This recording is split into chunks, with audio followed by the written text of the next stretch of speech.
Boa tarde a todos. Todo mundo consegue me ouvir?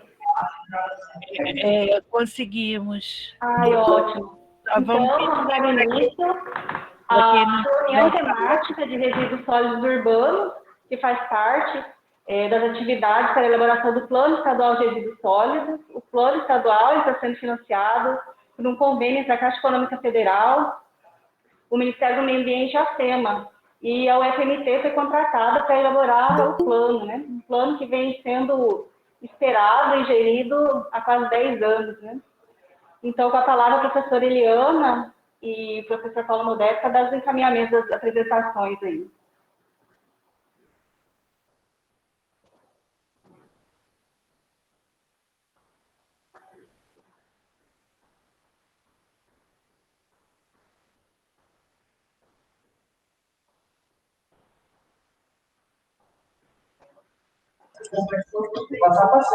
Solange, enquanto isso, vê se meu microfone está funcionando.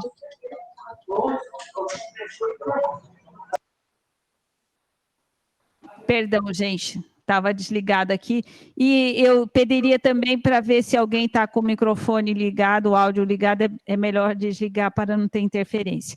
Bom, então, retomando, né, nessa segunda reunião temática aqui desse dia 1º, nós vamos agora tratar dos resíduos sólidos urbanos, né? Então, eu vou passar rapidamente aqui, porque vários já estiveram conosco, né? Já sabem de onde é o recurso, já sabem que temos um termo de referência, né? Que baseou todos os produtos gerados, né? Então, nós estamos trabalhando... Pode... Tá ruim. Isso. Então, o termo de referência, ele envolve a elaboração de vários produtos, o plano de mobilização social e divulgação. E aqui é importante destacar que isso que estamos fazendo hoje, nessa reunião, é exatamente uma ação prevista no plano, que é o quê? A partir do momento que você levantou e tem um documento de um panorama, você tem que devolver os atores e a sociedade para tomar conhecimento, analisar e, então, isso nos fortalecer e a consolidar um novo documento, né? Com o objetivo de ter exatamente o retrato da situação dos nossos resíduos sólidos. Então, um plano de mobilização, ele tem esse papel, né? E ele perpassa por todo o processo de elaboração, né? Então, o plano de mobilização, ele é um documento dinâmico, né? Ele é uma diretriz dinâmica que permite com que a gente vá melhorando e utilizando todas as formas de comunicação para poder divulgar e também receber essas contribuições. Então, nesse momento, né, o documento que vocês vão receber é o documento do panorama dos resíduos sólidos. Esse documento que nós chamamos de um documento preliminar, ele contém todas as tipologias de resíduo, esse retrato de diagnóstico de todas as tipologias de resíduo. Vocês vão receber um documento global, mas cabe a vocês darem a opinião daquilo que lhe afeta. Mas, de todo jeito, é muito importante, porque nós não podemos olhar para um resíduo e esquecer dos outros, porque são muito fáceis, né, nesse processo. O outro produto é o estudo de regionalização e proposição, que também o Paulo aqui vai falar para vocês desses arranjos. E aqui, nesta reunião temática, em especial, é um grande foco, né? Então, aqui a gente vai olhar com lentes mais, assim, apuradas, né? E aí vocês percebem isso. Para cada tipologia, você tem que fazer o aprofundamento. Mas o documento, na íntegra, vai ser disponibilizado para vocês. O outro plano, o outro produto é o estudo de prospectiva, né? Hoje, até na reunião que antecedeu, vários perguntaram, mas e aí, vai ter isso lá? Exatamente, é o lugar onde a gente vai falar disso, né? escolher cenários de referência, dar diretrizes e estratégias para os problemas encontrados. E um banco de dados que é um produto que vai permear também todo esse plano, porque nesse período de levantamento nós acessamos uma quantidade enorme de dados de diferentes instituições, né, para compor o que nós chamamos aqui do panorama. Então, aquilo que eu falei, né? Também aqui eu vou destacar o que é mais importante, as webinars, o site, o Instagram, né? Nós usamos todas as formas e meios de comunicação, e tem algo muito importante aqui, principalmente para os municípios presentes, que é o termo de adesão. O termo de adesão é um documento importante porque ele mede o quanto que os municípios, os gestores, as instituições estão envolvidas nesse processo de elaboração, né? De novo, o plano não é algo da ideia, da cabeça da SEMA e da UFMT. O plano, ele é resultado da contribuição de todos, né? Por isso, esse esforço de, mesmo antes de fazer as audiências, termos essas reuniões temáticas.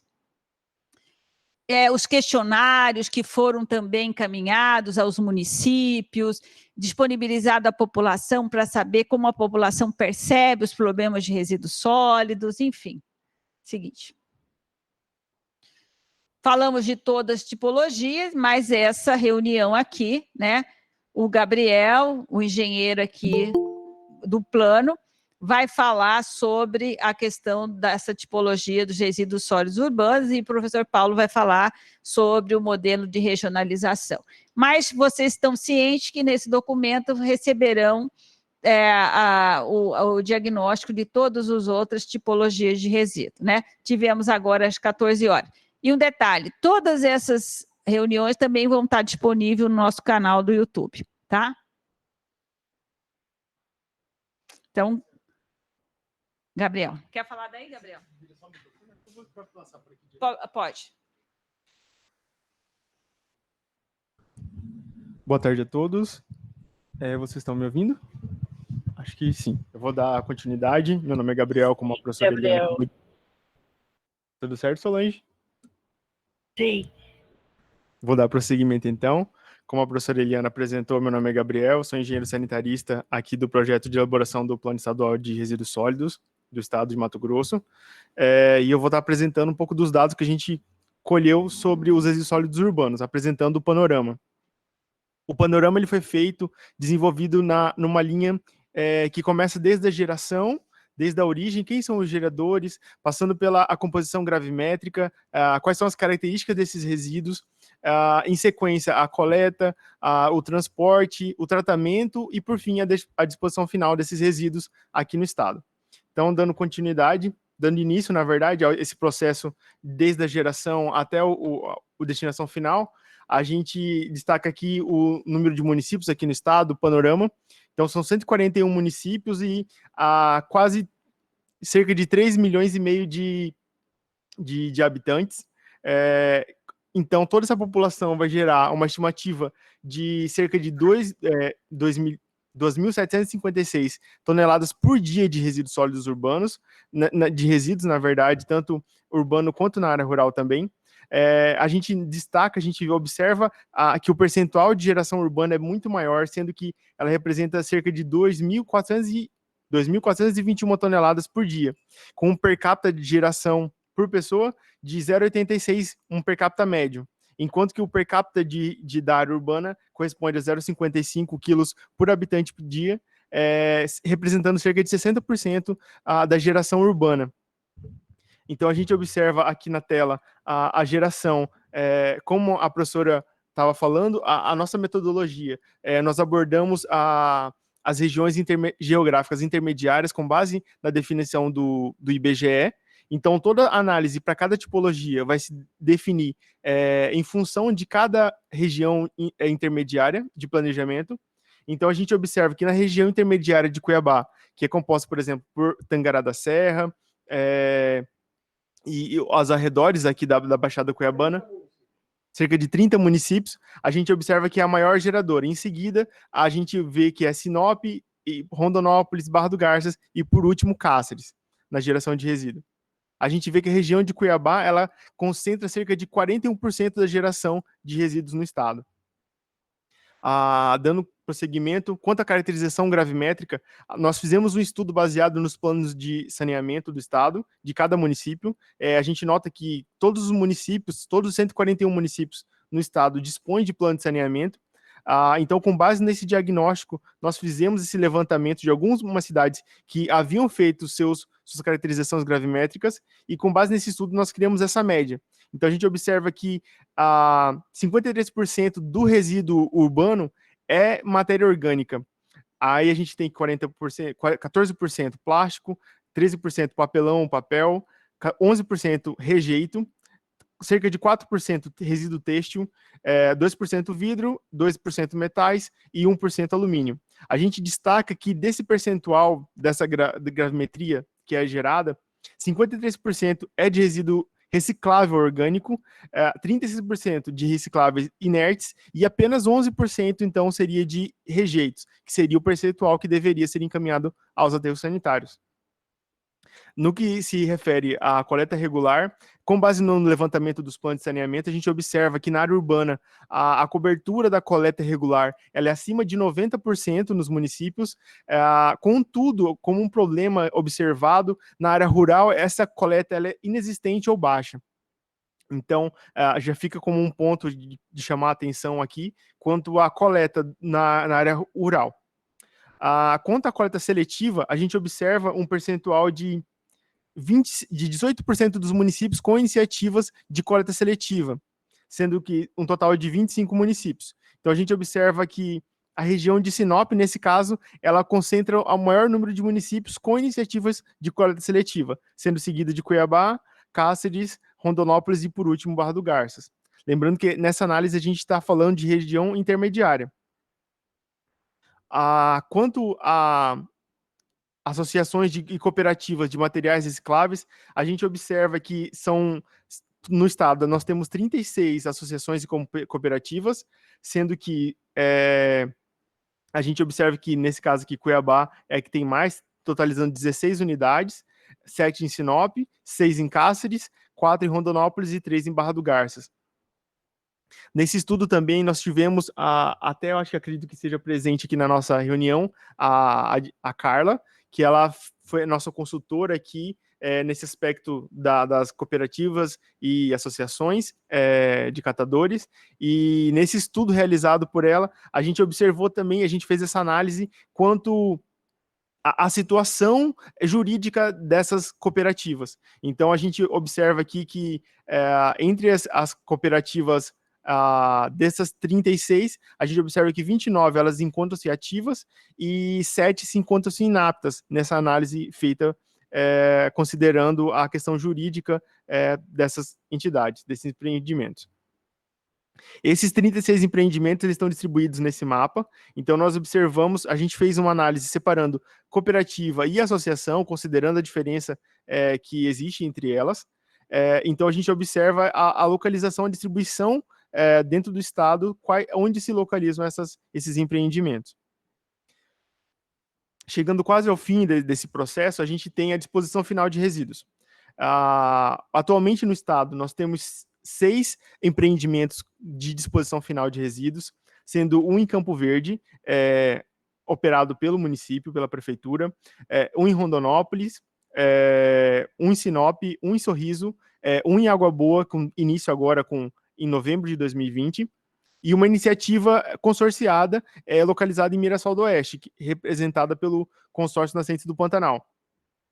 Então, esses 6 aterros, eles atendem cerca de 21% da população no estado, recebendo cerca de 642 toneladas por dia. Contudo, apesar de a gente ter esse percentual de disposição adequada, nós destacamos que cerca de 80% da população não é atendida. Então, cerca de 82% dos municípios mato-grossenses, até hoje, eles utilizam lixões como solução para a disposição final de resíduo. e com isso todos os problemas ambientais advindos dessa alternativa escolhida, adotada. Então, todo dia, cerca de 2.300 toneladas são destinadas em lixões, nesse caso, clandestinos, todo dia. Aqui nós apresentamos o fluxo desses resíduos no estado. Então, nós observamos, deixa eu ver se eu consigo apresentar aqui, os aterros e até lixões, inclusive, que estão localizados. Então, a gente observa a concentração dos resíduos dos municípios que encaminham para Sinop, os municípios que encaminham para Sorriso. A gente vê aqui, desse lado, os municípios aqui da região do Guaporé, que encaminha para o aterro sanitário de Vilhena. Nós vemos aqui os municípios que encaminham para o aterro sanitário de Mirassol do Oeste. Aqui nós temos Livramento, que encaminha para Várzea Grande. Aqui o aterro de Rondonópolis, que recebe também de outros municípios. E por último, aqui a gente tem Jucimeira. Então, a gente conseguiu, com base nos planos de saneamento, observar qual é o fluxo desses resíduos dentro do estado, entre os municípios, onde estão as unidades receptoras e onde está sendo feita essa disposição final de resíduos. Então, com isso, a gente acaba essa etapa do panorama de resíduos aqui no estado. Então, a gente observou, com base nos planos, com base no levantamento junto aos empreendimentos de disposição final, aos aterros sanitários, a SEMA também participou desse levantamento, disponibilizando os processos de licenciamento. Então, com base em toda essa bibliografia que a gente analisou, a gente conseguiu observar como ocorre o fluxo de resíduo desde a geração até a disposição final. E a gente fica aguardando a manifestação de vocês com perguntas na próxima parte. Para dar prosseguimento aqui, agora a gente vai falar sobre o potencial de recuperação desses resíduos, já que nós observamos que cerca de 90%, 89% desses resíduos são recicláveis. Eu vou passar a palavra para o professor Paulo Modesto, que vai apresentar essa etapa do estudo de regionalização e proposição de arranjos intermunicipais.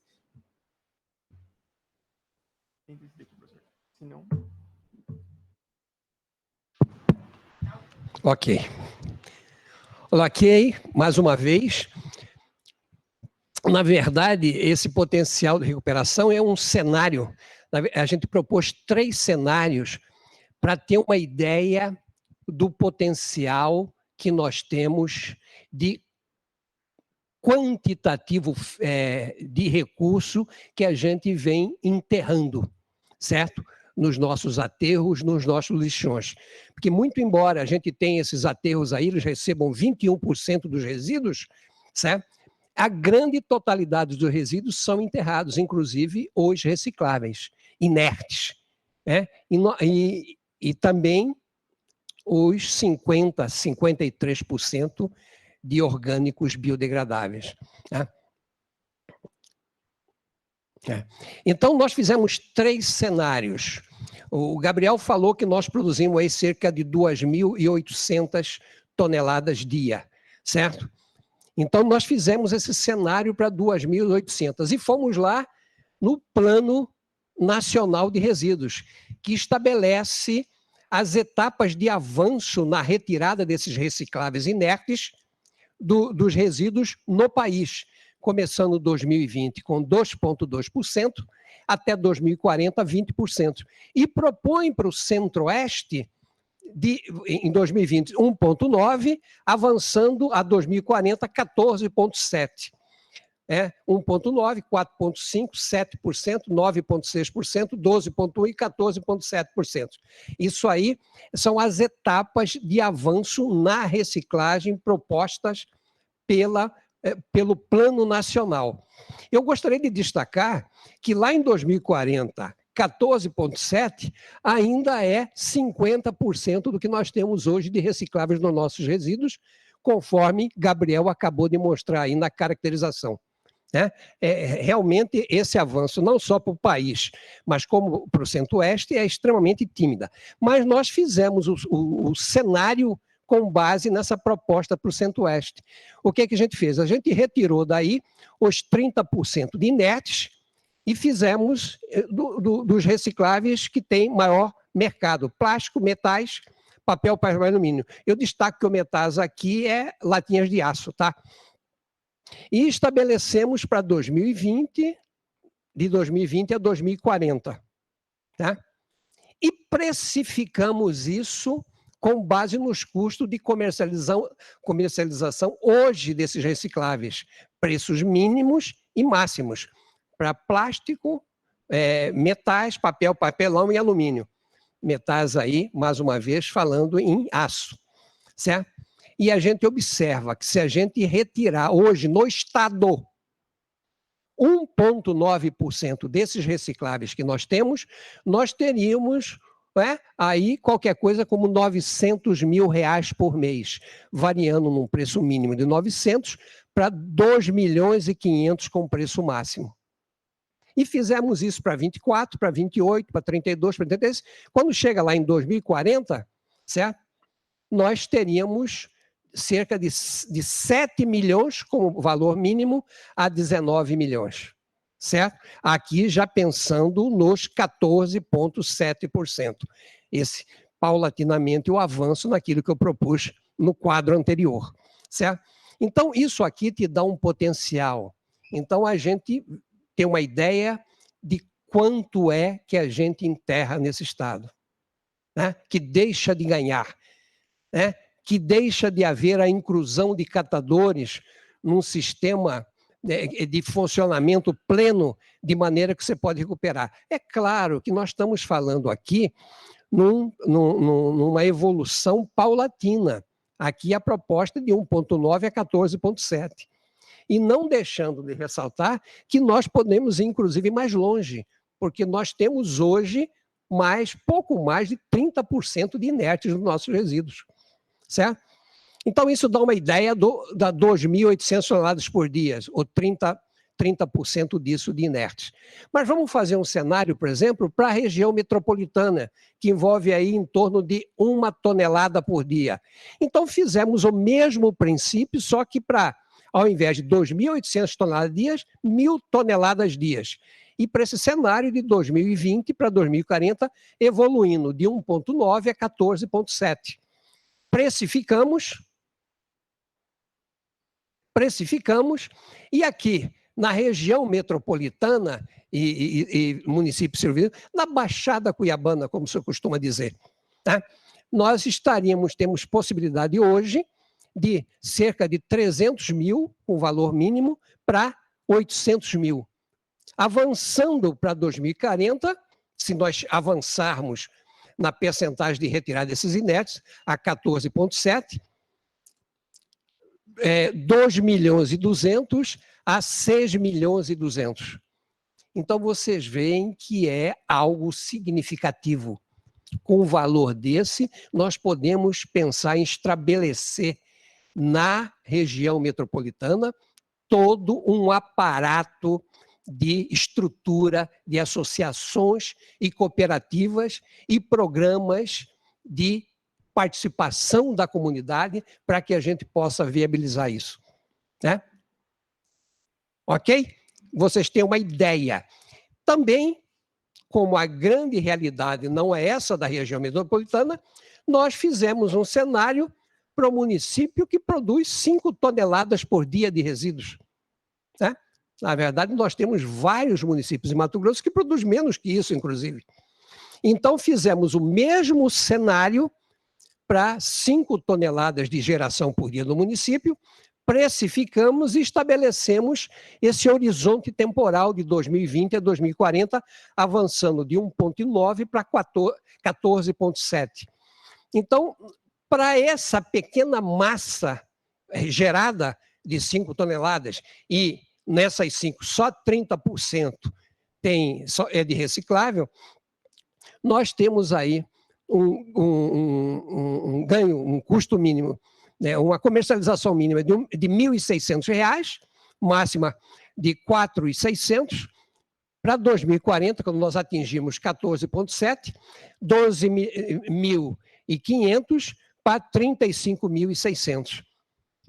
Também é interessantíssimo para ver a possibilidade que nós podemos ter nessa realidade de baixa geração, de como é que nós estruturamos a coleta seletiva, a valorização de resíduos.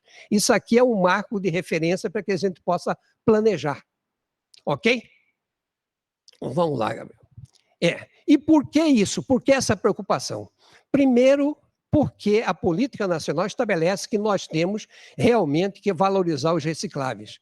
E aí, não só os inertes recicláveis, mas os orgânicos. E lembrando que o orgânico é extremamente importante,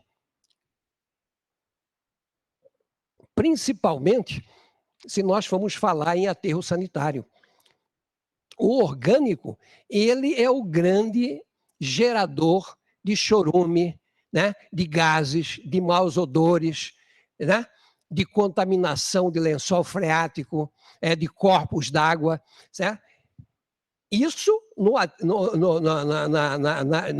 na geração e gestão.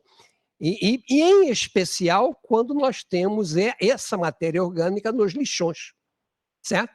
Mas nós devemos ter aterros cada vez menos com componente menor de matéria orgânica biodegradável.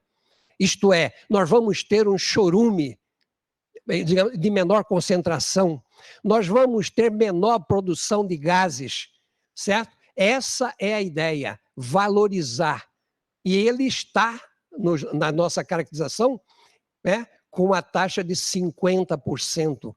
Ele é o grande componente dos... Vamos avançar aqui? Tá? Então, é extremamente interessante quando nós pensamos nos aterros sanitários. Por quê? Viabiliza, inclusive, a minimizar custo de transporte. Quando a gente faz arranjos consorciados intermunicipais de aterro, não há dúvida, ninguém discute que é uma vantagem muito grande para os municípios participantes. Por quê? Porque você minimiza custo de investimento no licenciamento, a alíquota de cada um dos municípios, de instalação, de operação, de manutenção, né? Inclusive podendo disponibilizar lá uma estrutura profissional, né, de maior envergadura, né, já que esse aterro vai ter uma massa maior de resíduos. É bom lembrar que o grande problema aqui da nossa disposição final, inclusive, não é falta de aterro, é o significativo número de aterros que foram licenciados, instalados e se transformaram em lixões. Um exemplo típico é o maior aterro, o maior lixão do estado, que é o aterro de Cuiabá. Cuiabá já teve um aterro sanitário e virou isso aí, lixão. Então, não é fácil operar e dar continuidade numa boa, numa operação do aterro sanitário. Você pode transformar um aterro em muito pouco tempo de aterro em lixão. E para você reverter essa situação, nem sempre é fácil. Então, nesse programa, que é uma imposição do termo de referência, de você fazer uma proposta integral para o Estado de aterros sanitários, a primeira questão é saber a distância entre municípios. Por quê? Se os aterros oferecem uma série de vantagens, a distância do município ao aterro é uma limitação. Quanto maior for essa distância, mais cara vai ficar. Né? Além da distância, tem que ver o tipo de via, né, que vai correr esse resíduo, vai ser transportado. Por quê? Transportar em vias pavimentadas é uma coisa, transportar em via não pavimentada é completamente diferente. Então, vocês veem que nós não temos muitos municípios, eu digo distância entre sedes municipais, tá? Muito perto. Aqui nós elencamos 8 que são mais perto, com distâncias entre sedes menor que 20 quilômetros. Né? Pontal e Barra, Várzea Grande, Cuiabá, Conquista do Oeste, Nova Lacerda, Arenápolis, Nortelândia, Quatro Marcos e Mirassol, Peixoto, Matupá, Jaciara e São Pedro da Cipa, Jucimeiros, o resto tudo é muito maior que isso, às vezes muito mais de 50 quilômetros. Né? E nós estabelecemos também, para fazer os arranjamentos, aquelas séries de restrições que são estabelecidas nas normas, certo? distância de rodovias, de terras indígenas, de unidades de conservação, de cursos d'água, de aeródromos, né? Bem, isso posto, eu quero fazer um parêntese mostrando aquilo que Gabriel, inclusive, já ensaiou aí, né? De mostrar os aterros sanitários, a localização dos aterros sanitários que nós temos hoje em Mato Grosso. Gabriel destacou Campo Verde. Não está aqui porque o Campo Verde estava suspenso e a SEMA liberou agora, então este mapa não contempla Campo Verde, já estava pronto. Mas, enfim, o que eu quero dizer é o seguinte, nós temos 4 aterros privados em Mato Grosso. Nós temos em Sinop, em Sorriso, em Água Boa e Rondonópolis. É bem verdade que Rondonópolis só recebe do próprio município, enquanto que Sorriso, Sinop e Água Boa recebe da circunvizinhança. Nós temos um aterro público em Cáceres, mas só recebe de Cáceres, mas operado, ele é terceirizado a operação. Temos um consórcio público, um aterro funcionando como um consórcio público na Nascente do Pantanal, com sede em Mirassol do Oeste, recebendo hoje de 8 municípios, certo? E temos em Cuiabá também um aterro classe 2, mas que só recebe resíduos da indústria, certo? E me parece que hoje está recebendo de grandes produtores de Cuiabá também, certo?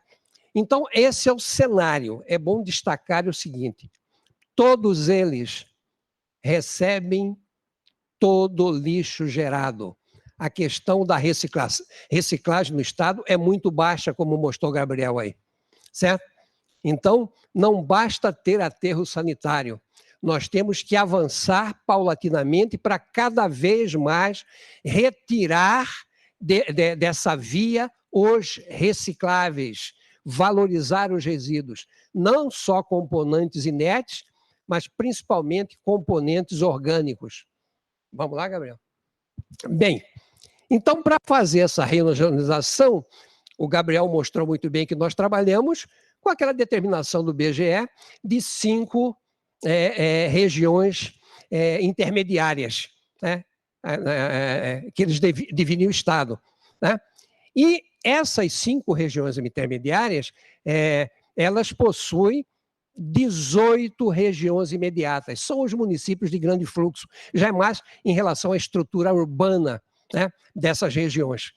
E nós pensamos, primeiramente, em estudar essas regiões, essas cidades polos, sede da região imediata, né?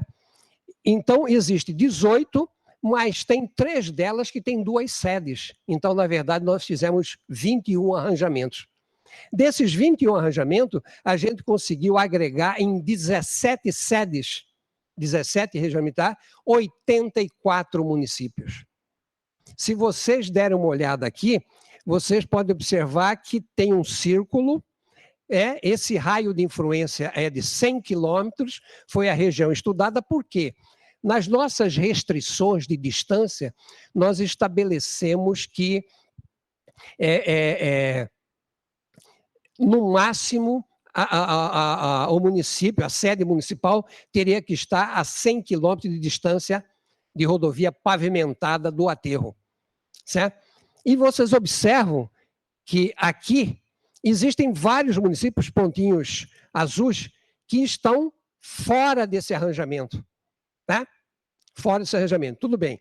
Mas também, dentro do arranjamento, tem algumas sedes municipais que ficavam a distâncias maiores de 100 quilômetros da sede do município, ou que ficavam a distância menores, mas de vias não pavimentadas, o que também é um outro problema no nosso estado. Então, a gente também teve que estudar, além desse arranjamento, que que congregou 84 municípios em 17 arranjos, nós tivemos que fazer um arranjamento secundário. Vamos lá, Gabriel? Aqui é só para dar um exemplo desse arranjamento primário, que é a região, né, Vale do Cuiabá, em que a gente consegue agregar 10 municípios, guardando todos aqueles requisitos que nós estabelecemos, né, para contemplar um arranjamento. Né? Então, Cuiabá, Várzea Grande, Livramento, Barão, Santo Antônio, Chapada, Acorizal, Jangada, Rosário, até Nobres. A gente vê lá Campo Verde. Campo Verde, à época, estava com problema no aterro. Então, a solução de Campo Verde foi outra. Né? Campo Grande foi para uma outra solução. Tá? Mas aqui foi esse arranjamento aqui, nós temos um potencial de geração aqui na faixa de 1 tonelada por dia.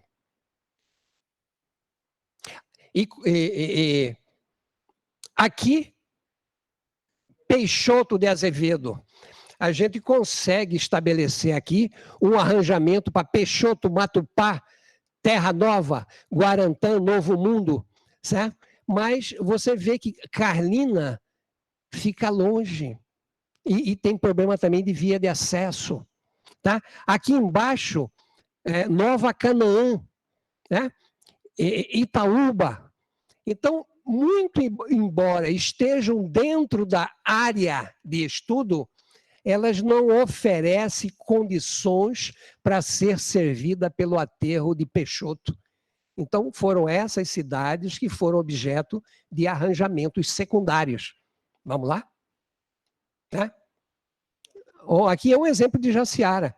Quando a gente falou lá que Campo Verde não vinha para Cuiabá, porque Campo Verde, né, tem duas possibilidades. Campo Verde vindo para Jaciara, e Jaciara aqui é sede de um aterro, ou Campo Verde indo para Primavera. Por quê? Porque para vir para Jaciara tem uma distância menor, mas para ir para Primavera tem uma rodovia com melhor qualidade, muito embora as duas sejam pavimentadas. A gente optou pela menor distância. Mas agora Campo Verde está com seu aterro resolvido. Primavera fez um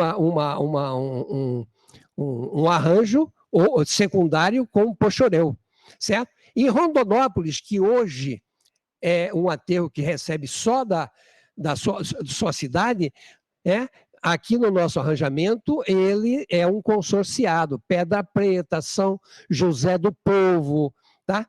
Todos vêm para Rondonópolis. Teria que trabalhar do ponto de vista de consórcio.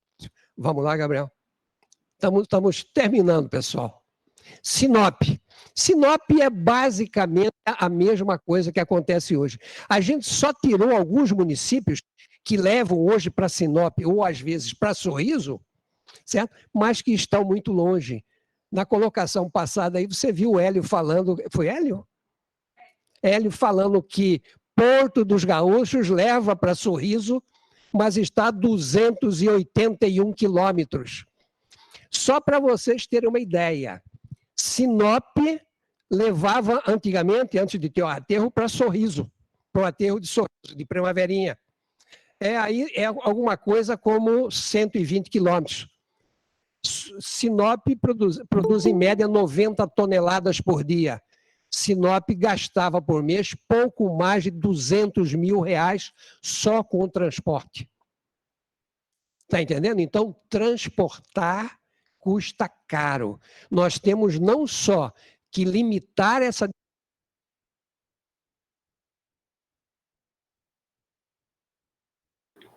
Ficou mudo aí.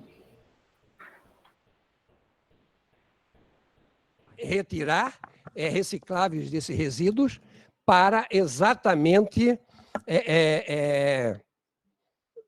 transportar uma menor massa, um menor volume. Esse é o grande desafio. Né? E aqui, por último, o terceiro arranjamento. E qual foi? Nós tivemos os municípios sedes das regiões intermediárias, tivemos arranjos secundários, e nós temos ainda uns municípios que não são contemplados nesses 12 estudos. Por quê? porque eles estão longe de tudo, ou eles estão numa região que não tem via pavimentada e foge, por exemplo, da imposição que nós fizemos de 50 quilômetros. Então, nós temos 84 municípios em 17 arranjos, certo? Nós temos, nos arranjos secundários, 13 arranjos com 34 municípios, mas ainda temos, nesse estudo, 23 municípios com soluções individualizadas. Certamente, se nós melhorarmos a nossa infraestrutura viária, nós podemos melhor viabilizar esses arranjamentos, isto é, diminuir o número de soluções individuais, certo? Então, essa foi a proposta. Nós abrimos para você, como disse o Gabriel, para as demandas, para os questionamentos, para as perguntas, para as dúvidas, ok? Muito obrigado. Obrigada, professor Paulo Modesto. Pessoal, se puderem colocar as perguntas aí no chat, mas eu posso já abrir com pergunta, professor? Professora Eliana, professor Paulo Modesto. Estão me escutando? Sim, estamos, Alexandra. Tudo bem? Então, uma pergunta, assim, eu tenho, porque, assim, os arranjos vieram e mostraram e concentraram, né, em função da maior massa, onde ficariam os aterros, né? E aí tem aqueles municípios que ficam isolados, que precisam de soluções diferenciadas, né? Porque eles estão longe de tudo e a geração é menor. E aí esse é um problema, né, para equacionar. Eu queria saber como o plano equaciona isso, mas não somente isso, porque a gente vem do macro, aí vem esses municípios pequenininhos que estão aí meio soltos, e aí vem um outro problema, né, que é o problema que vem chegando até nós, né, que são os resíduos gerados nas fazendas, né, e que ficam muito distantes, né, o que os colegas aqui falam, né, eu não trabalho com licenciamento nessa área de fazendas, é que eles demoram um dia para poder chegar na fazenda e precisam dormir lá para depois voltar, né? Então, a distância é muito grande. O plano traz alguma solução no norte para esse tipo de resíduo, né, gerado nos confins de Mato Grosso? Sim, áreas rurais, né? Nós, no plano municipal, Alexandre, nós já abordamos essa questão, certo? Nós abordamos, inclusive, algumas áreas rurais em que a sede municipal vai lá e busca, por estarem mais próxima. Mas alguns distritos, inclusive distritos de porte, que têm que ter solução individualizada em função da sua população. Mas, na verdade, é realmente um problema. Então, o que é que nós temos que trabalhar? Nós temos que trabalhar aquilo que estabelece a legislação, trabalhar com educação ambiental para que o pessoal minimize, o pessoal reutilize, o pessoal recicle, para que a gente tire do ciclo do confinamento em aterro sanitário a maior parte desses resíduos. Nós vimos aí, só 11% é rejeito, certo? A gente sabe que é um grande desafio, certo? Até porque a gente conhece bem essa realidade, não só do nosso estado, mas como também essa realidade de interior. E mais, nesse interior existe uma coisa muito... eu vou me dar o direito de me lembrar do meu velho avô. Ele dizia com garbosidade, que no sítio dele só entrava sal, como é que era? Eram 3 ou 4 elementos que entravam no sítio dele.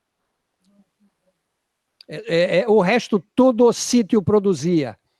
Hoje em dia, você vai numa área rural, ela está produzindo um resíduo com a característica da área urbana, uma diversidade grande de resíduos, plástico, metais.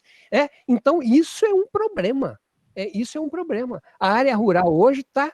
Ela tem uma geração menor, até porque o orgânico eles dão uma solução diferenciada, principalmente nessa questão do desvio para a criação, essas coisas, mas o resíduo inerte tem uma variedade que assusta a gente, é como se estivesse na cidade, certo? Então, isso preocupa e nós estaremos reforçando aquilo que estabelecemos nos planos municipais. Gente, deixa eu pedir, só para questão de ordem, assim, se puderem colocar no chat quem quer falar pelo microfone, para poder eu conseguir organizar. Eu gostaria de falar. Porque a Áurea estava levantando a mão, e aí depois o Tony, se vocês puderem colocar ali no chat. Sim, eu estou no celular, está um pouco difícil para mim colocar direto no chat, eu já posso falar? Eu sou a Áurea, você fala, tá, Tony? Tá legal, estou no aguarde. Oi, pessoal, não sei se agora meu microfone está funcionando. Ah, perfeito. Tá, ok. Então, nós iniciamos um projeto aqui na Água Boa. Nós temos 5 assentamentos, né? E um deles fica a 110 quilômetros do núcleo urbano. Para aqueles que são mais próximos e que possuem vilas, nós vamos instalar uma central de recebimento de resíduos, dividindo a parte dos recicláveis, e para os orgânicos nós vamos incentivar a parte da compostagem de jardim, mas para os rejeitos nós vamos implantar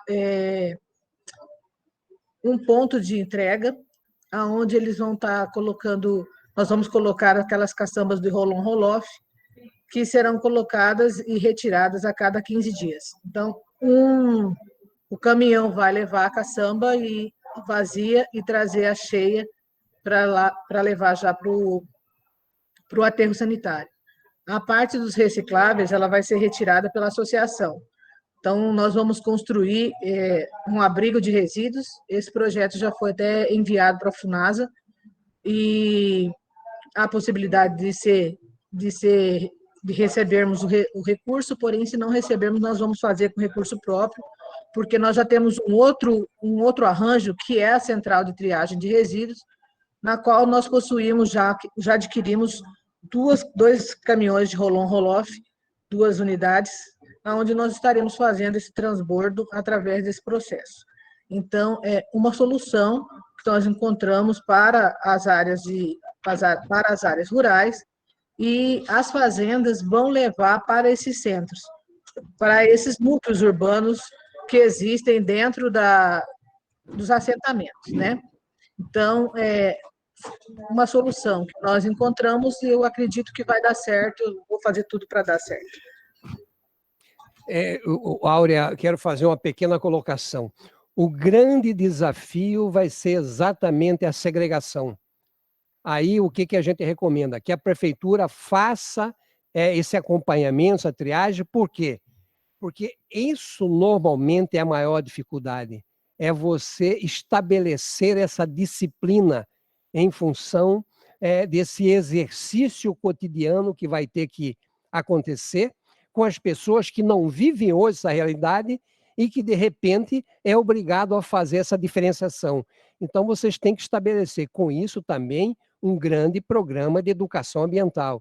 E sempre lá no destino final, lá na reciclagem, medir a quantidade de impurezas. Por quê? Porque com isso você sabe como é que está funcionando essa segregação, né? Se vocês fizerem isso e se vocês trabalharem essa sensibilização, com certeza vocês avançam. Sim, essa é a nossa intenção, né? E com isso nós estamos utilizando já alguns processos de divulgação, inclusive com videoaulas, utilizando a Secretaria de Educação como parceira, para a gente poder adentrar na comunidade, né? E também visitas em locos, faço palestras, e a gente está insistindo nisso, e se Deus quiser, logo nós vamos ter um bom resultado. Ok, obrigada, Áurea. Tony, pode falar. Então, veria bem de encontro com o que foi exposto pela Áurea, respondido pelo professor, porque na apresentação o professor focou na destinação e ele mostrou uma logística para recebimento em aterro sanitário, ou seja, já vai para o aterro o que não vai poder ser reciclado. Então, que as cidades se organizassem com esses postos de recebimento do material reciclável, porque o material reciclável ele é inerte, ele não vai se decompor, então ele pode estar sendo armazenado em barracões para não sofrer intempéries, e quando isso fosse feito por mais de uma cidade, você ia ter uma certa economia, principalmente a questão que ficou tão explícita aí, que é o transporte. Então, se você tem uma DMT muito grande, você acaba onerando demais a operação por conta do transporte. Se você conseguir fazer uma central de recebimento para 5, 6 cidades, quando possível, talvez até para mais cidades, você teria um local de depósito e esse material ele iria ser transportado de uma maneira mais compacta, onde ele não iria interferir muito em carga solta ou muitas viagens, né, o que acabaria diminuindo o custo de venda desse material, porque sempre é abatido no transporte. Por exemplo, se o transporte fica caro, o plástico que vai ser comprado vai ficar mais barato para quem está comprando, porque ele vai descontar o transporte. E isso acaba não trazendo um ponto positivo quanto a incentivo. Então, da mesma forma que foi pensada a logística para recebimento em aterro, eu acredito que tenha que ser pensado uma logística para recebimento de material reciclável, com armazenamento e transporte. Olha, Schuringer, você colocou uma questão extremamente delicada. O que é que eu penso? A mesma questão que eu comentei com a Áurea. Num primeiro momento, as impurezas contidas nesse reciclável vai ser muito grande. Se nós concentrarmos isso, nós vamos transformar essas centrais em lixões. É lógico que você teria que ter todo um ordenamento, todo um planejamento. Mas não vamos conseguir isso no primeiro momento. Talvez a primeira solução fosse fazer municipal, no município. Uma vez você avançou, você concentra, porque esse é o grande desafio, é nós tirarmos as impurezas do reciclável. E se você fizer esses estudos das pessoas que começam com coleta seletiva, as impurezas chegam a 10%, 20%, 15%, e aí elas vão diminuindo com o processo de participação, de sensibilização das pessoas, mas elas nunca conseguem chegar a menos, sempre tem impureza, 3%, 5%, são números bons, são números bons. Né? Outra coisa, professor. A concentração é o lixão. Por que eu estou dizendo isso? Porque na nossa proposta, nós tomamos esse cuidado, inclusive nos transbordos. Os transbordos não vão contemplar mais de um município num primeiro momento. Por quê? Porque você perde a responsabilidade. Eu vou jogar lixo meu no outro município e não vou fazer a minha triagem e eu não vou saber cobrar quem é o responsável. Está entendendo? Então, nós temos que trabalhar no município. Tem que ser uma coisa muito bem planejada. Né? Exatamente. Para chegar ao nível de eficiência, bom, estamos bem agora podemos concentrar para minimizar custo, vamos concentrar. Mas no primeiro momento... A própria organização, eu acredito, né, dos catadores... Essa é uma coisa que cabe muito à discussão. Como que estaria os catadores hoje nas cidades matogrossenses, o senhor que andou praticamente todo o estado aí, as principais cidades, a questão dos recicladores. Eles conseguiram mesmo, pelo menos, melhorar aquela questão de independência, aquela questão de eles terem a sua sede, terem seu caminhão, organizarem a coleta seletiva. Eles estão conseguindo fazer isso ou ainda está meio capenga como em 2012, 2015? Eu vou passar a palavra para Gabriel aqui para responder essas questões. Quanto às associações e cooperativas, a gente observa que o número delas ainda é muito pequeno no estado. Dos 141 municípios, a gente viu que só 36 possuem, que nós conseguimos identificar 36. Tem essa questão da disponibilidade dos dados, que muitos municípios não têm esse controle. Vou só passar aqui para o próximo slide. A gente observa que nesse slide o número de municípios e que estão em branco, digamos assim, com que não tem a presença. Então, essas iniciativas de reciclagem e presença de associações cooperativas, ela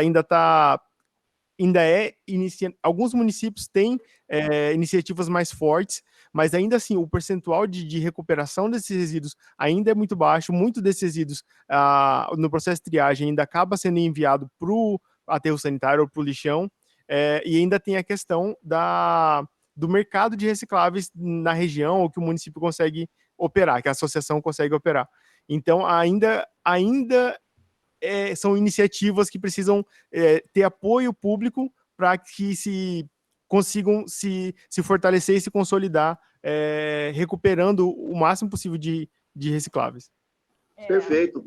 Não só pensando, então, em coleta seletiva, apenas em coleta seletiva, em educação ambiental, a gente também tem que começar a pensar na questão do empoderamento desse pessoal, né? Da capacitação, vamos falar assim, não só capacitação, né? Que nem você bem colocou aí, a capacitação e o incentivo público para que essa perna importantíssima da questão do lixo, ela não falte, porque acaba sendo um triângulo, né? Nós temos a cidade que produz o lixo, antes dele ir para um aterro sanitário, nós temos uma perna intermediária, que é o reciclador, que vai ser responsável por aqueles até 35% que a gente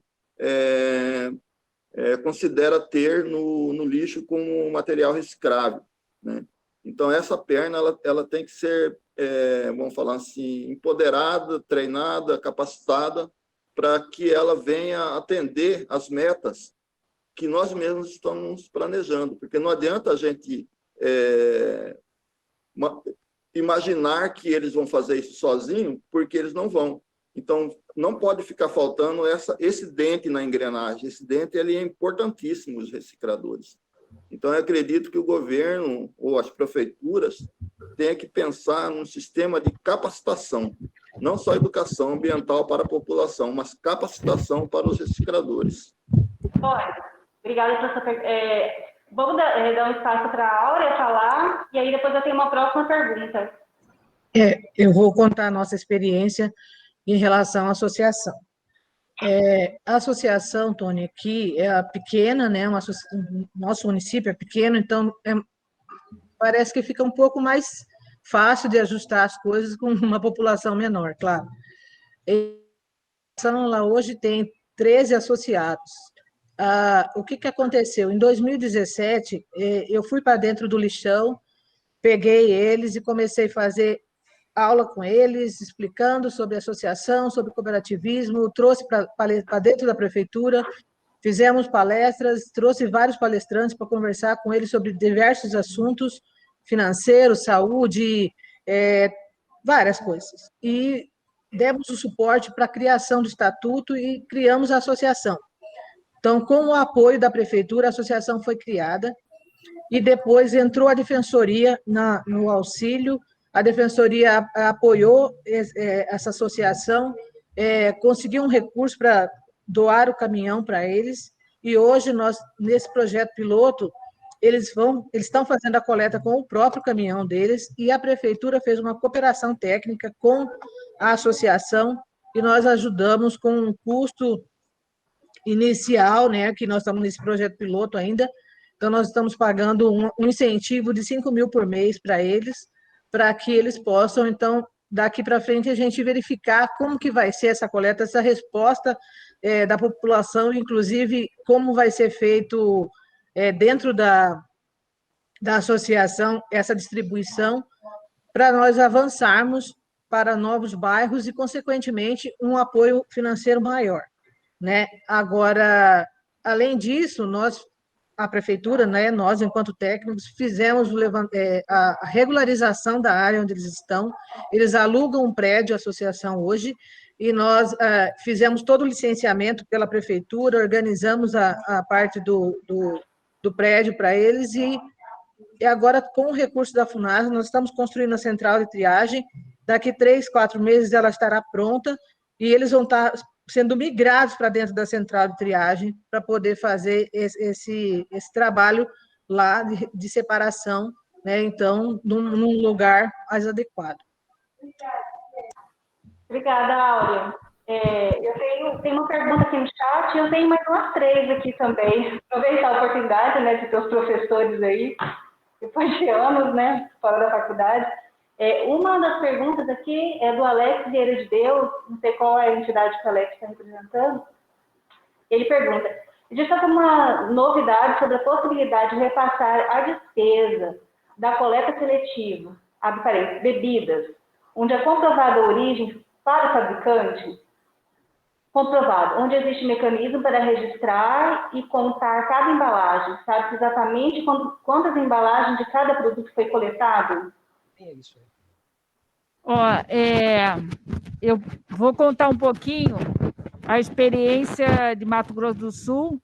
A Alexandra estava na reunião que tivemos na semana passada com o Ministério Público Estadual, que está fazendo essa articulação. Mato Grosso do Sul, eles estão bem avançados com isso, principalmente com embalagens de bebidas, né? No caso do Estado, a empresa Reciclo, né? Que é ligada à Federação de Indústria do Estado de São Paulo, mas estão buscando a certificação como entidade gestora também de embalagens, e eles pegaram uma experiência do que estão fazendo em São Paulo, estão fazendo no Mato Grosso do Sul, reuniram Secretaria de Fazenda, TCE, Ministério Público Estadual, buscando dar suporte às associações e cooperativas e definir uma legislação de um percentual de metas para serem cumpridas. Então, deram um exemplo. Empresas de bebidas, né? Indústria de bebidas. Se tem local, você tem um controle de quanto que é produzido de garrafas, mas também daquelas garrafas que entram de empresas, de indústria de outro estado. E aí a Secretaria de Fazenda tem esse registro e eles, então, têm por obrigação devolver essas embalagens e usam as cooperativas de uma outra forma, não, né, e pagam as cooperativas por esse serviço prestado. Essa forma de articulação tem sido bastante positiva. Eles deram um exemplo lá de Dourados, né? Dourados, que tinha um senhor lá, um catador, que tinha uma montanha de vidro, e aí precisavam de ter quantitativos de vidro, de embalagens, e esse cara conseguiu desovar todas as suas embalagens. Só para dar um exemplo que eles falaram em termos de números do que eles já conseguiram, a federação tem mais de 3.200 empresas cadastradas e já conseguiram recolher, em 3 meses, 12 mil toneladas de embalagem. Então, o que a gente vê? Aí, Alex, tentando responder e mostrar como o plano, à medida que ele está caminhando, nós também estamos fazendo, junto com o Ministério Público, né, essas articulações com as entidades gestoras, com o objetivo de, primeiro, entender o que nós temos. Quem são as cooperativas? Então, tem esse cadastro, quem são as cooperativas, as suas associações, que material eles trabalham, né? Aonde elas estão, porque se eu vejo, se eu sei, aqui esse mapa se eu espacializo esses empreendimentos solidários dentro desse mapa do Estado, eu vou saber aonde elas estão, quem elas são, quantos são, né? A Áurea falou aí, lá em Água Boa, 13, né, catadores que estão ligados aí a essa cooperativa, que eles estão dando esse suporte, e a Defensoria Pública também deu esse suporte. Então, se eu não conhecer quem são, aonde estão, dificulta muito eu entender essa logística, né? Eu entendo o que o Schuring falou, a mesma forma que você pode modelar um arranjo, nós precisamos também fazer essa modelagem desse arranjo para criar uma logística de transporte desse material, né? Então, eu penso que o plano ele tem como objetivo apresentar isso, né? Mas o ponto anterior seria esse levantamento.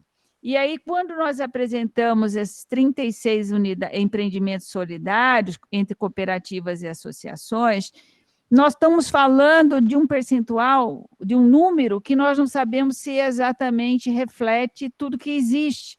Nós mandamos um questionário para todos os municípios, todos, e perguntamos a ofícios em mais de, não só 3 vezes, Jacobina e Josita, coitada, e Ana correm atrás desses ofícios.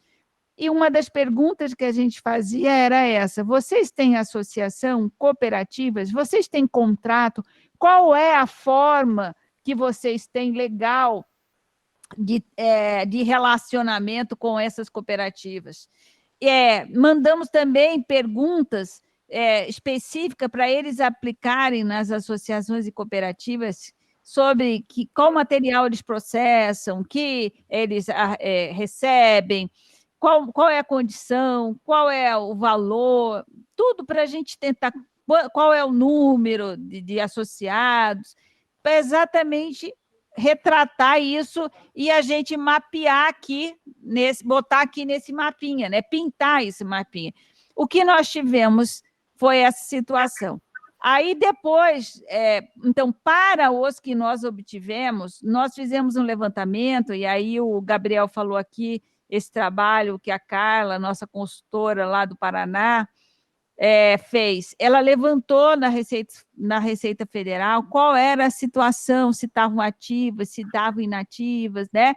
Então, para mostrar um pouco como que ela está esse ordenamento, né? Qual que é a situação delas, porque quando chega essas articulações, como está ocorrendo em Mato Grosso do Sul, você tenha cooperativas e associações aptas para desempenhar o trabalho, né? Então, é só para vocês entenderem onde que a gente busca, até onde que a gente foi e está buscando identificar. A primeira coisa, se eu não sei quem são, onde estão e quantos são, dificulta.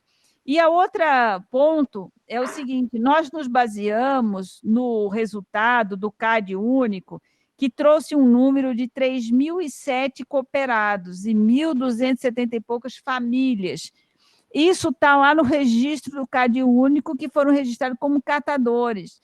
Nós não conseguimos saber, porque o CAD não foi informado, se esses catadores estão vinculados a alguma associação ou cooperativas. A gente só sabe que são catadores. Bom, aí a gente tenta olhar, então, o que nós temos aqui em Cuiabá, e Churin, que aí sabe bem. Você tem aqui um número de catadores informais que é muito maior do que aqueles que estão atrelados à associação e cooperativas. Tem uma causa para isso, né? Se eu comparo com Várzea Grande, já é o oposto. Várzea Grande, você tem o grande número de catadores atrelados à associação e cooperativa. Então, você vê que existe uma mudança, existem especificidades que requer que você vá aprofundando, até compreendendo o que é. Mas a questão básica, e você falou, Schuring, a coleta seletiva é a base, é uma das bases para você mudar isso que está aí. Só que para mudar isso que está aí, que é catador dentro do lixão fazendo catação, né? Porque catador não tem que estar dentro do lixão nem do aterro, ele tem que estar num lugar separado, recebendo um material de qualidade, né? Esse é o papel, né? E a gente fica aqui sempre tentando arrumar as coisas. Eu vou arrumar o lixão e falar que ele está bonitinho, eu chamo de aterro controlado, né? E aí eu ponho o catadorzinho numa parte bonitinha de lá e falo que está bem. Não está. Então, a lei é clara, né? Aterro, lixão não é lugar de catador. Eles têm que estar em áreas específicas em que eles possam ser licenciados, né? Para que toda a operação que eles fazem de recebimento e triagem do material esteja legal, né? Então, para que isso funcione, eu preciso que a coleta seletiva funcione, eu preciso que o município, que é o ator importante, mude a lógica que tem hoje. Qual é a lógica que tem hoje? Eu pego, contrato empresa para enterrar resíduo. Nós temos que ter uma outra lógica, que é a empresa que trabalhe para reaproveitar, e só vou enterrar o rejeito, né? Hoje eu enterro 100% ou 98%, mas eu tenho que enterrar só os 11% do rejeito. Claro, vai mudar de região, mas vamos supor a média, 11% do rejeito. Então, olha só como tem que mudar a lógica do modelo que nós trabalhamos. E, para isso, tudo tem que ser mudado, né? Muda o gestor, o modelo, muda a forma, empodera né? Dá poder para as associações e cooperativas, né? Então, isso tudo ele tem implicações e desdobramentos que transpassam só a questão física de ter o aterro, né? O arranjo do aterro. Ela vai desdobrando em outras ações. Então, é uma situação muito complexa, né? A gente sabe da especificidade, da complexidade que o tema requer, né? E quando você entra na seara das associações cooperativas, é outra implicação administrativa, de como eles estão estruturados para fazer frente às responsabilidades de ter uma cooperativa funcionando. Não é como eu quero dividir, você tem regras a ser cumpridas, senão você fica lá inapto, né? E quem trabalha diretamente sabe disso, né?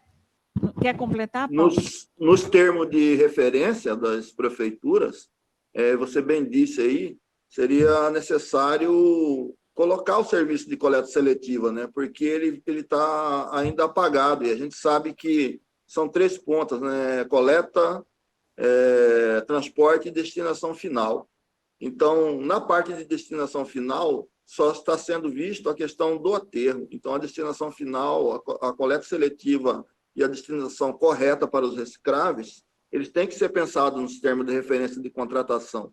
Porque senão acaba acontecendo que nem em Cuiabá, por exemplo, em período de 2010 até 2015, eu lembro que foi um período de muito sucesso, onde a gente, inclusive, conseguiu parcerias com uma empresa de refrigerante grande aí, que é a Coca-Cola. O professor Paulo também ajudou na construção disso, que a gente tirou parte do pessoal que estava no aterro sanitário e levou para um bairro. E nesse bairro eles tinham barracão, tinha todos os maquinários, prensa, tinha as esteiras rolantes, tiveram treinamento de todas as formas, tanto treinamento de como separar o material, como treinamento financeiro também. Mas a realidade que a gente vê hoje é que, ao invés da gente ter avançado nessa linha de tempo aí de 2015 para cá, esses 5 anos aí nos demonstrou que, ao invés da gente avançar, na verdade, a gente parece que deu uns 3 passos para trás, porque o aterro ele continua um lixão, continua gente lá em cima, né?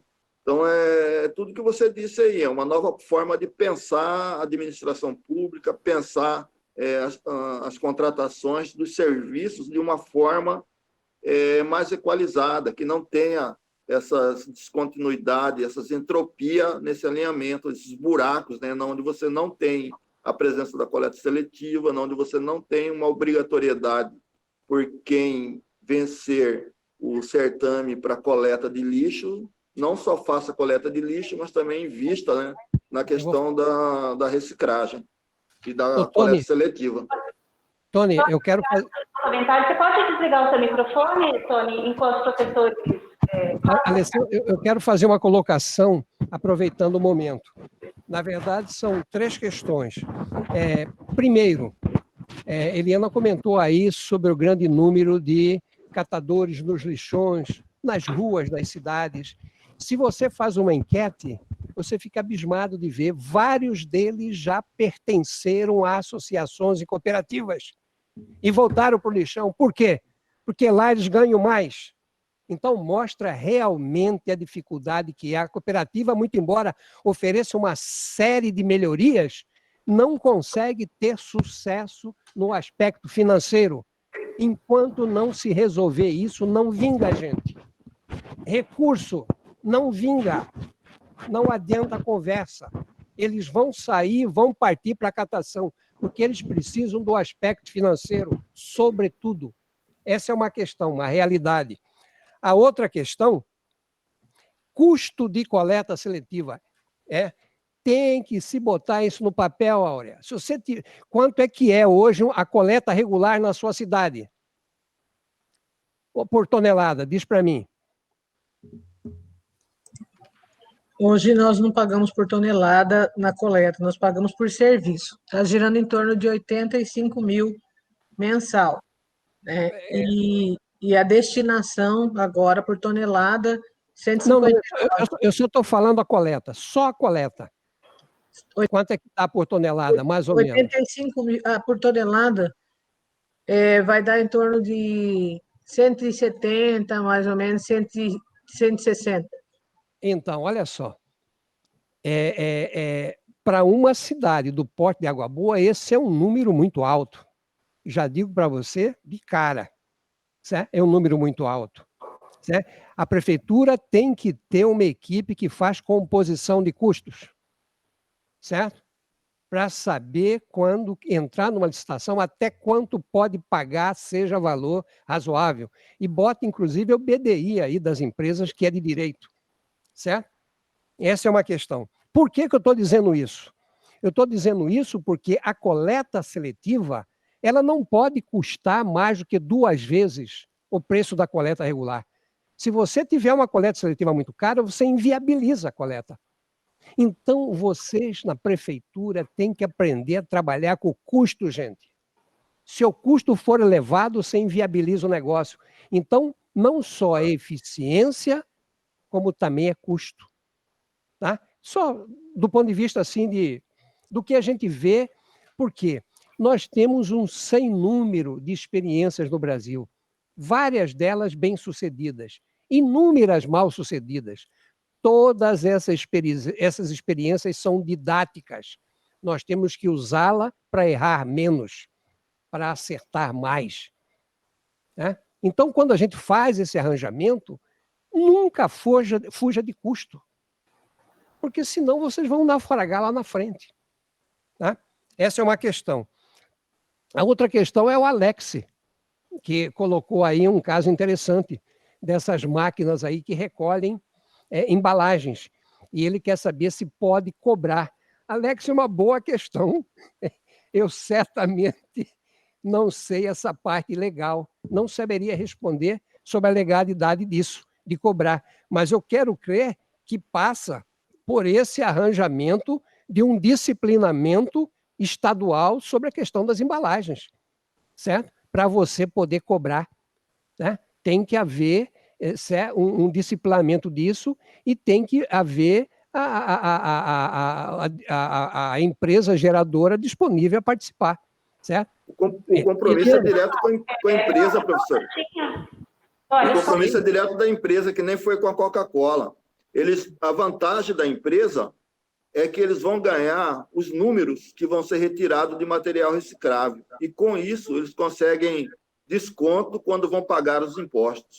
Então, eles apoiando o reciclador para retirar parte das embalagens que são colocadas no mercado, eles conseguindo comprovar, através de número dos recicladores, que eles ajudaram a tirar aquele montante, quando eles vão pagar os impostos, quando isso é acertado com o governo, né, eles conseguem desconto nos impostos quando conseguem comprovar a ajuda social, a ajuda econômica para a retirada daquele percentual de material que eles introduziram. Exatamente, são os acordos setoriais, certo? Exato. Mas aí eu pergunto, nós temos alguns acordos setoriais que funcionam em Mato Grosso, principalmente de produtos perigosos, mas nós temos vários acordos nacionais que não funcionam em Mato Grosso e nós precisamos implementá-los. E aí, nesse caso, tem de determinados produtos de embalagem, você tem entidades gestoras que estão trabalhando com esses acordos, que colocam, que fazem várias assim, frentes. Elas disponibilizam essas máquinas, né, vamos dizer, coletoras, né, em pontos estratégicos. Elas trabalham com cooperativas, dando suporte, mas de tudo que nós levantamos, até a gente vai ter uma dessa reunião temática só sobre a logística, a gente foi buscar de cada produto, de cada entidade gestora, o que acontecia e como que ela estava desdobrando aqui no Estado. Então, você vê que existem algumas iniciativas, mas essas iniciativas elas são muito difusas, né? Ela nem tem a divulgação correta, tem um plano de comunicação, ela não tem envolvimento, o que faz com que você não consiga levar adiante essas alternativas, né? Então, por isso também Schuring, que de repente é importante você, e aí todos, né? Nós vamos ter no dia 3, pela manhã, nós convidamos todos os representantes de entidades, institutos e entidades gestoras de todos aqueles produtos que estão lá dentro do artigo 33, da obrigatoriedade. Nós vamos mostrar o que nós levantamos e vamos verificar com eles o que se tem mais coisa que a gente não sabe, né? Pneus, né? Que é um problema também para o resíduo sólido urbano espalhado, fora a questão de ser um local aí, um ponto de disseminação do mosquito, da dengue, né? Enfim. O vidro no Mato Grosso, ninguém compra vidro. A questão morre no transporte o preço. Essa questão do vidro que já está bem pontuada lá, né? Então, a gente olhou para cada produto e está vendo como resolver. Essa iniciativa lá do Mato Grosso do Sul está parecendo bastante interessante para dar um salto, né? Mas precisa enxergar... eu vou deixar para a Alessandra falar aí do grupo de trabalho que a SEMA criou aí sobre a logística reversa. Oi, boa tarde, gente. Então, por conta daquelas audiências que ocorreu com o Ministério Público, né, foi indicado para a secretária a criação de um grupo de trabalho, e esse grupo de trabalho é para envolver não só os servidores da SEMA, mas de outras instituições, a DCFA, Ciente, né, é um grupo eclético. E nós já havíamos marcado uma reunião interna, né, aqui na secretaria, na sexta-feira passada, mas coincidiu com as reuniões do PERS, né, e a gente remarcou para o dia 4, pela manhã, onde nós vamos começar a discutir, delinear como é que nós vamos trabalhar essa questão da logística reversa aqui no estado de Mato Grosso. Nossa, perdi. Então... e com relação à questão do vidro, estava me lembrando da palestra que eu estava assistindo esses dias, do Ministério Público, né, do caso lá do Mato Grosso do Sul, que eles mostraram que quando eles estavam vendendo vendendo crédito de logística reversa, eles conseguiam mais retorno financeiro do que com a própria venda do vidro. Então, eles vendiam a 5 centavos o quilo, acho que é o quilo do vidro, e o crédito de logística reversa era a 10 centavos, né? Então, essa estruturação da logística reversa no Estado, eu acredito que vai ser um impulsionador da coleta seletiva e da melhoria da qualidade dos catadores, né?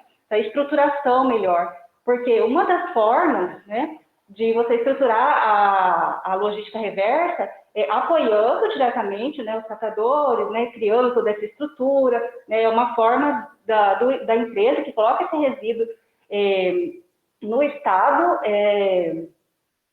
ressarcir, né, esse trabalho.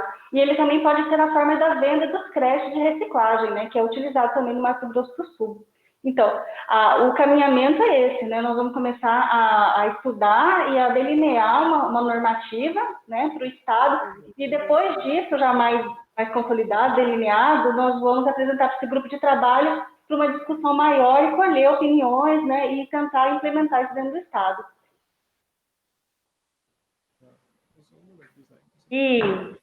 E olha, ainda tenho perguntinhas aqui, viu? Toma aqui. Então, eu queria saber sobre esses termos de adesão com as prefeituras, como é que ele funcionou, como é que foi a receptividade, e também nós temos perguntas, acho que aqui no chat. Enquanto vocês respondem, eu vou dar uma lida, tá? Tá, quem responde, Galdês? Bom, quanto ao termo de adesão, a gente tem hoje resposta de 24 termos de adesão. Nós estamos disponibilizando no site todas as prefeituras, mas todas as prefeituras que já nos responderam, e temos também termos de adesão com instituições, por exemplo, a Defensoria Pública, ou ONGs, né? Enfim, com outras instituições que não o setor público, né? Mas a importância de ter o termo de adesão com o setor público, ele é imprescindível, porque exatamente esse trabalho que a gente está fazendo de comunicação com vocês, do que a gente levantou. Quando foi apresentado o arranjo aqui, que o professor Paulo colocou, tal, é importante dizer que isso daí não é uma coisa fechada, uma camisa de força que o município tem. Não, é para dar ideia das possibilidades e o município interagir nesse processo, né? Porque o Estado, nós tivemos uma das primeiras reuniões aqui com as secretarias estaduais, infraestrutura e o MT parcerias, né? E a ideia, e o Estado tem essa intenção de trabalhar com aterros consorciados, se o modelo vai ser PPP, se vai ser concessões, enfim, qual for o modelo, mas você tem que partir de um estudo, né? O Estado ele tem que ter o planejamento para ele estar à frente, levando os interessados a trabalhar, mas já visualizando as situações de cada região, né? E interagindo com os municípios, né? Então, esse arranjo vamos dizer, um ensaio daquilo, das alternativas e das possibilidades. Agora, falamos também, Paulo enfatizou muito, se eu não tenho estrada pavimentada, às vezes até a distância é curta, mas você tem uma dificuldade absurda que em determinado período nem passa. Então, vocês veem que a solução para ser construída, ela precisa saber qual é a minha infraestrutura, né? Como os municípios vão se arranjar dentro dessa concepção, né? Então, é um estudo de concepção, não é de imposição. Eu acho que isso é muito importante. E por que os termos de adesão traz os representantes? Porque os representantes são os interlocutores entre o que está sendo feito aqui, né? A cidade inteira, todos os secretários não vão estar assistindo, né? Mas tem um representante que vai falar, olha, falou isso lá, não é bom a gente saber o que está acontecendo? Quer dizer, ele pelo menos vai difundir o que está sendo feito e vai despertar, olha, vamos lá ver isso, tá? Então, é nesse sentido que o termo de adesão, o representante que a gente pede lá, ele vai participar. Então, nós mandamos o convite, por exemplo, para os representantes para todas essas reuniões, tá? Então, esse é o papel. E todos eles, a gente vai disponibilizando, tem lá no item, tem o ícone PERS, aí tem termos de adesão, aí vocês vão ver quem que já está aderindo, a gente está publicando no site também, tá? Gente, eu tenho mais duas perguntas aqui, aí, que está relacionada com o tema, né? A gente está discutindo muito sobre os aterros, né? E aí veio a preocupação do passivo que existe no Estado. Existem muito mais de 140 lixões, né? Como o plano vem tratando, vem abordando esse problema? E outra coisa, uma outra pergunta é com relação às alternativas, voltando lá àquela conversa, né, dos aterros, ou das formas de destinação da área rural, né, do resíduo rural. Eu queria saber como que a UFMT vê essas soluções individuais, por exemplo, Acontece de uma fazenda querer licenciar um aterro com 300 quilos por dia, né? Foi uma coisa assim, queria saber como que é a visão de vocês aí nessa questão. E aí depois eu vou responder a pergunta da Aldeci. Tá. Eu vou passar para Gabriel, ele responde. Quanto à pergunta do professor Aldeci, aproveito para complementar.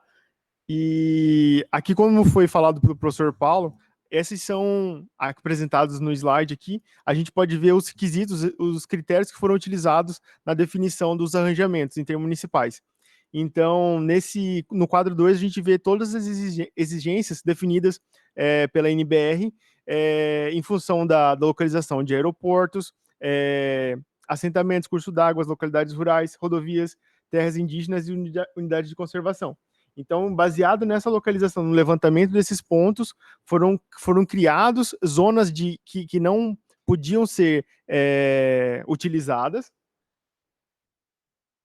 que é o que a gente acaba vendo aqui nesse mapa aqui, abrangendo a unidade de área de planejamento aqui de Cuiabá, da Baixada Cuiabana. Então, aqui, com base em todos esses requisitos que a gente observa aqui nessa lateral, a gente tem todas as áreas que foram os pontos que foram levados em consideração. Então, aqui em laranja, a gente tem a exclusão, que seria a área pré-determinada, que pode receber a instalação do aterro, e aqui em verde escuro, a gente tem as áreas que foram pré-selecionadas. Então, em função da localização ser mais próximas, de infraestrutura viária, a gente fez essa indicação. E aí a gente tem também as limitações, essa área aqui em cinza, as áreas em verde, as áreas aqui em laranja. Então, foi feito dessa forma. Como o professor falou, foram feitos 2 arranjamentos em função da infraestrutura viária. Então, para localidades com vias pavimentadas, foram feitos arranjos considerando um raio de 100 quilômetros e de 50 quilômetros em regiões onde não haviam pavimentação. Então, com isso, foram essas 2 metodologias que a gente utilizou em função desses critérios definidos na NBR. Na verdade, era primeiro para responder as outras questões, depois ficava o Aldeci. Mas, enfim, agora que já estamos com o Aldeci, que bom sabê-lo presente aqui. Obrigado, professor. Boa tarde, professor Paulo Modesto. Boa tarde, professora Eliana. Boa tarde, Gabriel. Parabéns pelo trabalho aí. Entendeu? Você falou em decisão para transporte. No transporte, nós levamos em conta distância e qualidade da via, pavimentada, não pavimentada, às vezes situação de regiões. Só para você ter uma ideia, e não foi um só, né? Nós tivemos um município que estava a 60 quilômetros do aterro, mas tinha um rio e o atravessamento era de balsa. E aí? Né? E essa solução teve que andar 100 quilômetros para chegar a essa rodovia, porque era a pista que ele podia fazer. Por quê? Porque a gente sabe da significância do custo de transporte. A literatura está farta disso e nós também fizemos esse estudo. A gente mostrou lá no PMSB que municípios que estivessem a mais de 100 quilômetros de distância de estrada pavimentada, certo? E município de pequeno porte, muito embora ele tivesse muitos ganhos com o consórcio, certo? O seu custo de transporte inviabilizaria esses benefícios. Então, basicamente, foi custo de transporte. O Gabriel colocou bem, para a escolha da área, a gente trabalhou as questões das restrições estabelecidas nas diretrizes, nas normas, na legislação ambiental, certo? E estabeleceu algumas premissas, claro. Então, essa premissa, quando ele fala da área azul escura pré-selecionada, a gente fez uma área de 15 a 25 quilômetros em relação à cidade-sede. Para quê? Para dar sustentação para que a equipe que for trabalhar a questão do aterro saiba escolher, dentro dessa área pré-selecionada, a melhor área em função de topografia, em função de permeabilidade, de nível de freático, né? Então, essas questões foram colocadas para que você tivesse, só para você ter uma ideia, o Mato Grosso tem 900 mil quilômetros quadrados. Essas questões de restrições nós estabelecemos numa área de quase 700 mil quilômetros quadrados do estado. Foi um modelamento, um software de modelamento aí, meio brabo para fazer isso, tá? Para você, digamos assim, ter essas áreas em laranjas que poderiam ter. Agora, quando o Gabriel falou 100 quilômetros de raio, tem município dentro desse raio aí que para chegar no aterro ele leva mais de 100 quilômetros, ou ele não tem via pavimentada. Então, por isso, houve esses aterros, esses arranjos para as regiões imediatas, sede das imediatas, mas houve a necessidade de fazer um segundo arranjamento para esses municípios, ou que ficaram fora, ou que, estando dentro, não atendiam a essas restrições, a essas restrições estabelecidas. E depois foi feito um terceiro arranjamento para aqueles municípios que não tinham jeito.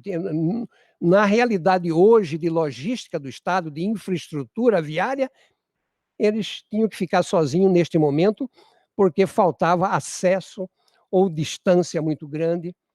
Não sei se eu respondi, mas de qualquer maneira a palavra está com você.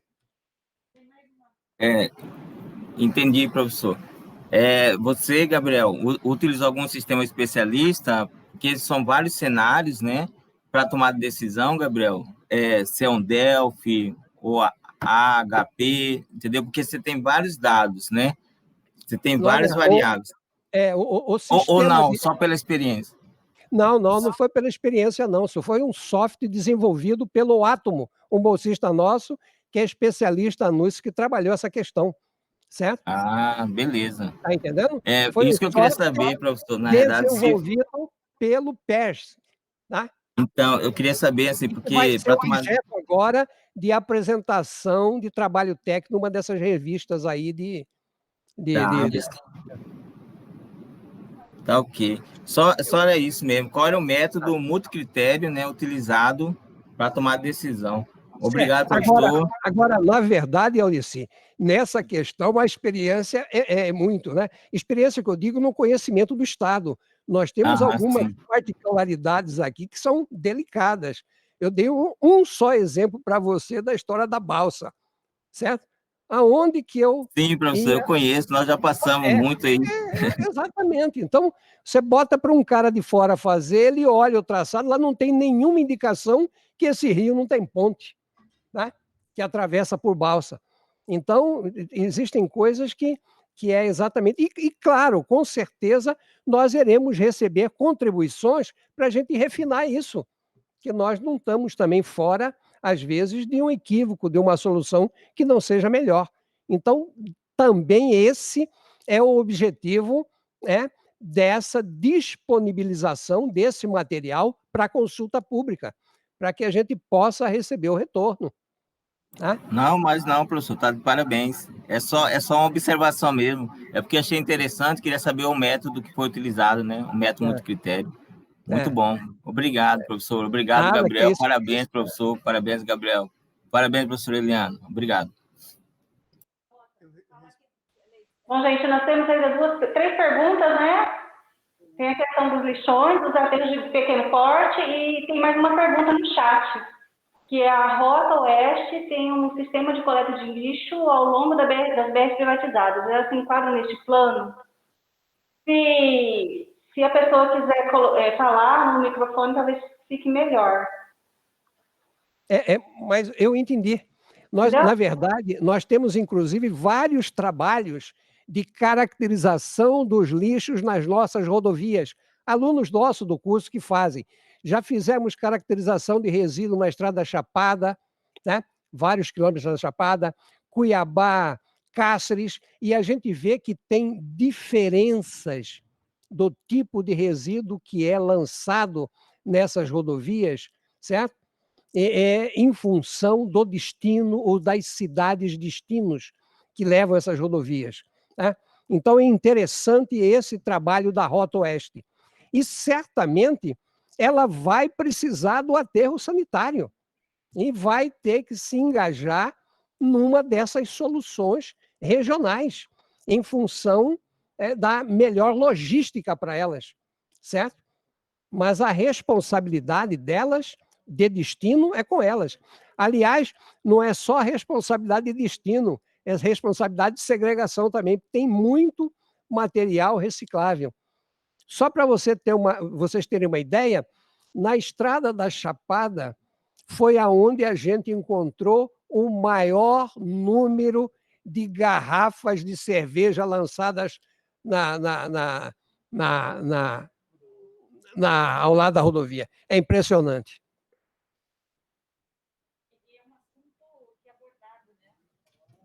Nós destacamos também aqui nesse slide que esses quesitos específicos da tipologia de resíduo de transporte ou de resíduo de atividades agrossilvopastoris, eles são discutidas nas reuniões temáticas específicas de cada uma, como essa questão dos resíduos das fazendas ou a disposição final dos resíduos de fazendas. Então, a gente aproveita para convidar todos que estão participando dessas reuniões, que vão acontecer amanhã, de resíduos agrossilvopastoris, e na quarta-feira, de resíduos do serviço de transporte. Respondendo sobre a questão das áreas degradadas, então foi feito também um levantamento de todos os municípios de áreas degradadas, de antigos lixões, alguns possuem mais de um lixão, foi feito esse levantamento, e espacialização geográfica, e todo esse banco de dados foi levantado, e posteriormente, agora na etapa de diretrizes, como a professora apresentou lá no começo, a gente está trabalhando em etapas aqui no plano. Então, nessa etapa, nós fizemos essa identificação no panorama da localização dessas áreas degradadas, e posteriormente, agora na etapa de diretrizes, serão feitas, serão elaboradas o melhor modo de manejo, de correção dessas áreas.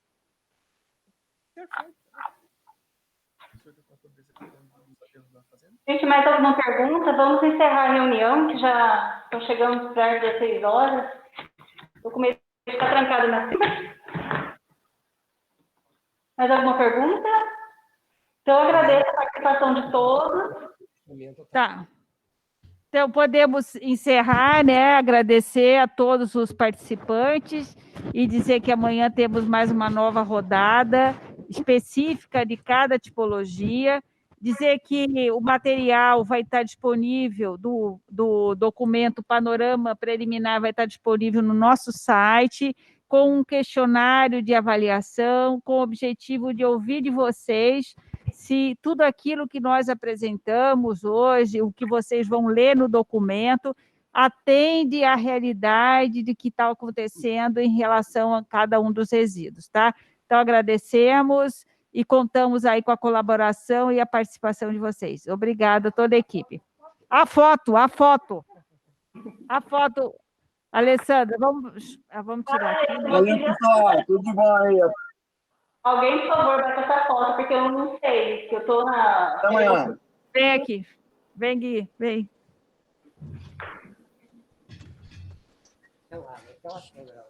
Solane, você bate a foto?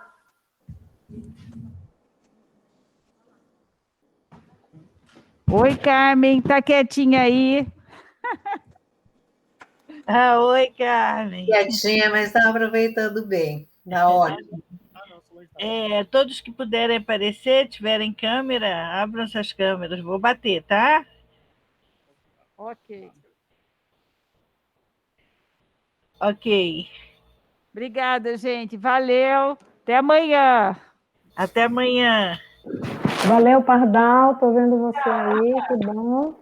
A Pardal está ali também, Josita. Vilidiana, foi bom ver você. Pardal não fez uma pergunta, Pardal. Pois é. Eu até estranhei. Eu mandei 2 mapas aí. Eu mandei um mapa com 80 pontos de coleta de lixo, de material reciclado, que são associações e grupos de voluntários. E mandei um outro mapa que é de quase 2.000 empresas que produzem lixo industrial. O mapa é por município, tá aí no chat para dar uma olhadinha, ok? Cara, muito obrigado pela sua participação e colaboração. E nós Obrigada. aqui colocamos à disposição, viu, Pardal? Estamos lá no Conselho de Meio Ambiente, estamos à disposição também, tá, professor? Um abraço. Pardal, traz o pessoal lá do conselho para participar das reuniões. Não, eu estou trazendo do meio ambiente e saúde, tá? Fica tranquilo. Legal, muito bom, muito bom.